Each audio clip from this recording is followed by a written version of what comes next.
If your teenager is down, you may just get help from your local grocery store.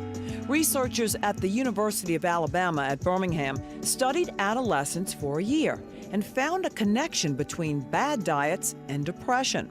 Now, to understand the study, we turn to diet and exercise researcher Dr. Melinda Southern of LSU Health. She explained that diets high in sodium, which is salt, and low in potassium can have a profound negative effect on your brain. Specifically, behavior and cognition.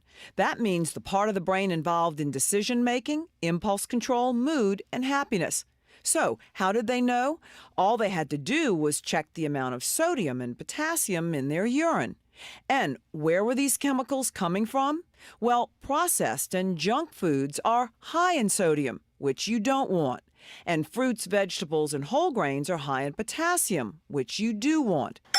And this was interesting. This bad diet effect was worse in girls, and those teens who carried too much weight were more depressed. So the fix can be simple. Pediatricians can get a urine test on children, and registered dietitians can help show, once again, the benefit of eating whole foods from earth rather than a box. Meg Farris, Eyewitness News, Medical Watch.